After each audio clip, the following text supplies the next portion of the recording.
Alright, let's be real. Most car renders look amazing until you zoom in on the headlights. Flat boring glass, zero detail, totally fake. But here's the thing, headlights are the soul of the render. If they suck, the whole shot dies. So today I'm dropping the shader hack Automotive artists don't want you to know. The rainbow oil film glass trick, the one that makes your headlights look insanely realistic. I will show you how to build the realistic headlights step by step in Maya and Arnold, and then I will reveal my secret pro setup that blows boring renders wide open. Welcome back to Primal VFX, I'm your host Skart, and if you want to see more cool shit like that, smash that like button, subscribe for more awesomeness, and let's dive in right now! Before we dive into the heart of this video, ask yourself, do you ever dream of crafting 3D cinematic sci-fi worlds? Well, buckle up because I've got something extraordinary for you. Welcome to an unexpected odyssey, Episode 1, Environment Modeling with Maya. This full course is your gateway to mastering the art of modeling and designing immersive environments. I will be sharing with you how to plan and organize personal projects, keep motivation, and be efficient in tackling such a large environment scene. Discover a seamless modeling workflow that thrives on precision, channeling attention towards shapes, forms, and harmonious proportions. Uncover ingenious kitbashing and modular asset strategies that infuse life into your scenes. Let's turn your dreams into stunning reality. The adventure begins now, and you can join the journey over at primalvfx.com. Alright guys, check this out. We are kicking things off with the absolute beast, the Aston Martin. Why this one? Because I don't work with crap models. If we're gonna do this, we are doing it with something sexy, detailed, and built to flex. And as you can see, this one is clean. All the details are nailed, and look at that topology. Smooth edge flow, perfect curves. That's what gives you killer reflections and lighting that actually behaves like the real thing. Let's zoom in on the headlights for a second. This is what I'm talking about. Depth, detail, geometry, especially for glass. You need that complexity inside, or your transparent shaders are gonna fall flat. Even the small stuff slaps. Super clean and clearly made by someone who knows their stuff. Now, quick side note. The outliner. If yours looks like a dumpster fire, fix it. Organized groups, clean naming, proper hierarchy, this is basic respect for your teammates. You're not just modeling for yourself, you're modeling for the pipeline. Alright, enough foreplay. We've got the model, now it's time to give it some mood. Next up, Light Like a Pro, where we turn this beast into a cinematic showstopper. Let's roll. Alright, now it's time to light this beast. I've already set up a quick studio rig. Basic backdrop, simple HDRI, nothing fancy yet. Let's pop open the IPR and see what we've got. Boom! Even with just an HDRI, it's already looking kinda juicy. But we are not here for good enough. Let's beef this up with some cinematic lighting. So, for the camera, I've matched it exactly to my main reference, which is gorgeous, by the way. Look at those reflections, that mood. I've matched it pretty closely to what we see in the reference. Let's run the IPR again. Yup, already starting to hit. Alright, let's drop in our first light. Go to the Arnold tab.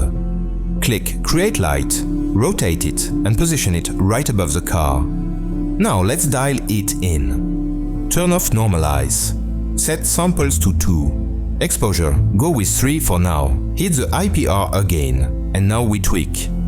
Let's increase the size and shift it until we start seeing some nice volume. We want light to wrap over the car, casting shadows, revealing curves, creating shape. Now, in the light settings, set roundness to 0.5. To see what we are really doing here, let's switch the car shader to black and glossy. Pure reflectivity. That way we can judge everything based on the bounce, reflection, bright versus dark zones. Now we are talking. Let's soften those edges a bit too, set soft edge to 0.1. Let's duplicate that light, rotate it, and place it on the left side of the car. This will be our fill light, softer, more diffuse. Scale it, rotate it, position it so it balances the key light. In the light settings, exposure, drop it to 1.5. Roundness and soft edge, both to 0. Under visibility, turn specular to 0. We want this to act as diffuse-only fill, no reflections. And yeah, rename your lights. Keep that outliner clean. Don't be that guy. Now duplicate it again for the right side light. This one's gonna add some visual punch. Specular on. Exposure, crank it to 3. Watch how it draws those sexy highlight curves across the hood. Chef's kiss. Cool. Let's bring the glass geometry back into the shot. And yikes, look at that reflection. It's all wiggly and chaotic. Here's the trick.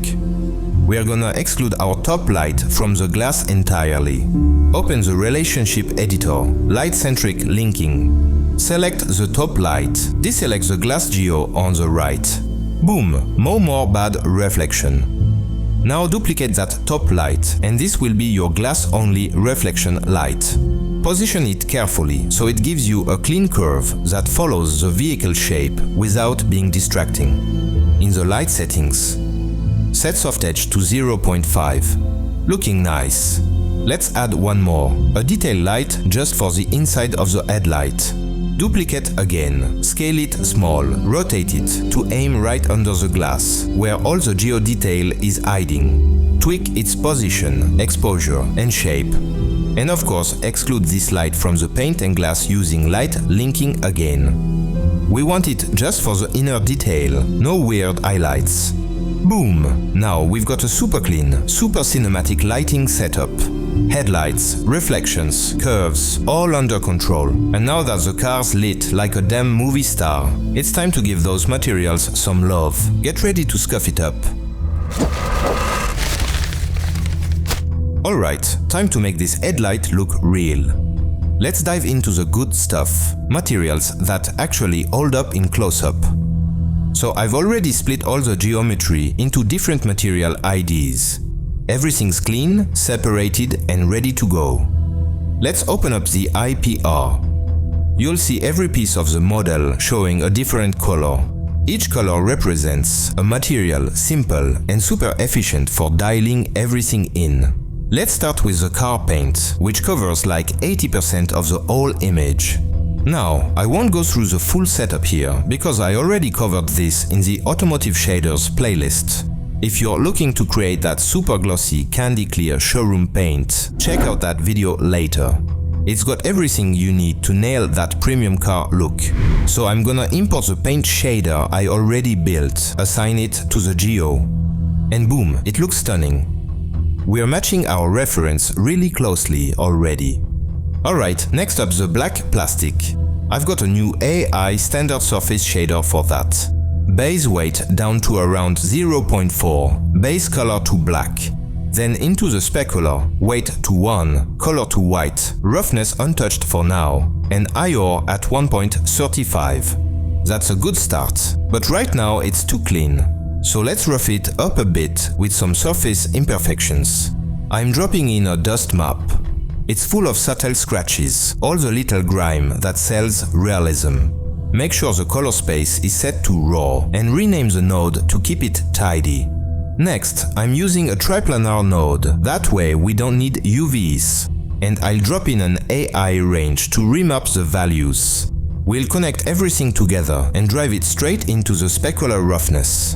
In the triplanar node, I'm scaling the texture down to something small, like 0.02. Let's render a region. And yeah, we've got sweet detail showing up. Just the right amount of imperfection. It's doing the job. Now let's move on to the brushed metal.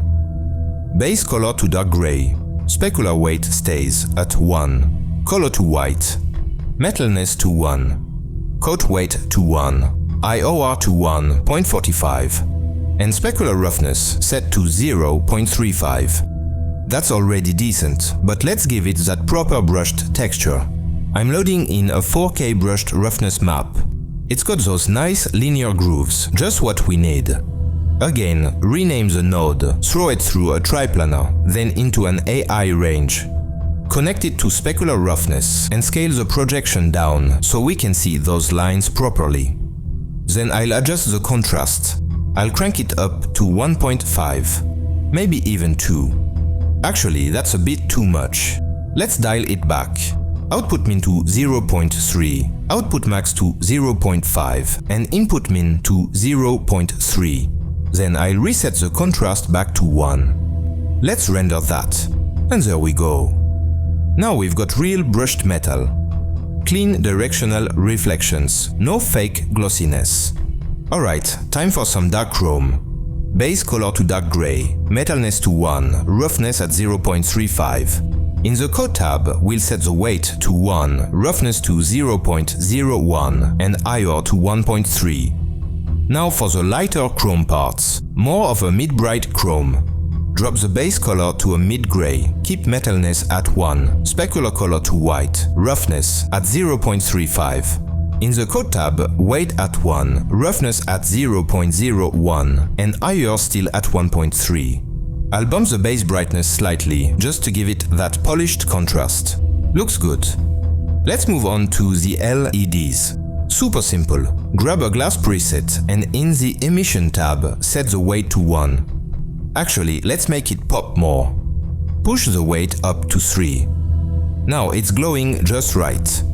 Next, the reflective glass, the one that covers the LEDs. Again, I'll start from a glass preset. These pieces are thick, so I'm increasing the IR to about 1.7. I'll add a coat layer, weight to 1, roughness to 0.01 and IR around 1.5. We're getting those crisp reflections that sell the realism of thick automotive glass. Finally, let's hit that last glass piece, the frosted one. This one is similar to the previous glass but has a blurred, diffused look. Same base, glass preset.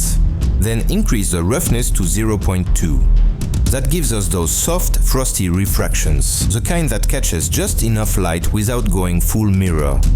Render a region, and there it is, soft, real, layered. The entire material setup now looks tight. You've got rich chrome, textured plastics, subtle dust layers, frosted and clear glass, glowing LEDs. And now that everything's feeling grounded and real, it's time for the cherry on top. Next up, we're going full eye candy. Rainbow oil, film reflections, iridescence, the full shader flex. Get ready for that shader hack. Let's go! Alright, so let's build that rainbow glass effect, the one that makes your headlight pop and your render stand out. First things first, pick your glass geometry and apply a standard glass preset material. Right out of the gate, you'll already get nice reflections, but we're about to trick it way further. Now to get that iridescent rainbow look, here's the move. Create a ramp node and name it Rainbow. The trick is in the gradient map. You'll need to manually create a repeating color sequence, starting with red, then green, then blue. Then repeat. Red, green, blue. Do that all the way across the ramp, adding as many points as needed until you fill it out with that RGB pattern. Yeah, it takes a bit of time, but once it's done, save that ramp as a preset. In fact, I've already done mine, so I'll go into my presets, select Rainbow and boom. I've got my full ramp loaded in. Now let's test it. Plug that rainbow ramp into the specular color just to see what we are working with. As expected, it looks crazy dramatic, super saturated and not exactly photoreal. So now we refine. First, make sure the ramp type is set to VRamp and set the interpolation to linear. Next, we layer this effect in properly. Create an AI layer RGB node. Also drop in an AI facing ratio node. We are gonna use it to control where the rainbow appears and make it only show on the brightest angles. Plug the AI layer RGB into the specular color input of your shader. In AI layer RGB, the first input is your base material and the second input will be the rainbow effect. So input 1 stays empty. It's your base spec. Input 2 gets the rainbow ramp. Set the operation to mask, and now we connect our facing ratio node to mix 2. This will drive where the rainbow shows up, based on the camera angle and surface direction. Now tweak the facing ratio values. Lower the bias to around 0.2 and the gain to around 0.045. And there it is, our rainbow now shows only in the highlighted areas. But wait, it's inverted, no problem. Just check the invert box in the facing ratio node and boom, it's sitting exactly where we want it. Clean, realistic, stylized, but not fake. Now the colors are still too saturated, it's screaming CG. So let's fix that. Drop in an AI color correct node, plug it between the ramp and the AI layer RGB input. This gives us control over the saturation. Bring it down to 0.5, looking better. Actually, let's go down to 0.25. Now we've got just the right amount of rainbow. Subtle, but sexy. And that's the trick. Simple setup, but it gives you that oil film, polarized glass look that makes your headlights feel premium as hell. Quick tip, if you're planning to composite this properly in post, don't forget to tick Transmit AOVs in your glass shader settings. Otherwise, your render passes will be wrong and your comp will be a pain to fix later. Now, let's get this beast prepped for final output. For that, I'm using my Render Setup plugin. It handles the heavy lifting. You just click through a few presets and boom. Resolution, samples, render quality, and all the AOVs you need are ready to go. You can also add custom AOVs in one click, including the ones we'll need for comp like specular, coat, indirect, emission, all of it. And that's it. Your rainbow shader is in, the lighting is locked, and we're ready to send this to final. But here's the thing, a beautiful render is only half the story. Now we're gonna take it into Nuke and bring the whole thing to life. Let's go finish this thing like a pro. Here we go. Let's take a look at this badass Nuke setup. Here's our before and after. And yeah, that's what I call a glow up. Everything just screams cinematic. Alright, let's break it down. First off, I've got all my AOVs lined up and ready to go. Everything we rendered out from Maya is right here. We've even got a separate glass render, which gives us extra control later on. So, we bring back our diffuse, specular direct, specular indirect, coat, transmission and emission passes, plus that separate glass pass.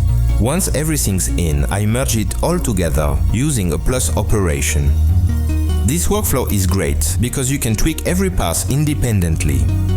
Fine-tune colors, reflections, highlights, all without touching the base render.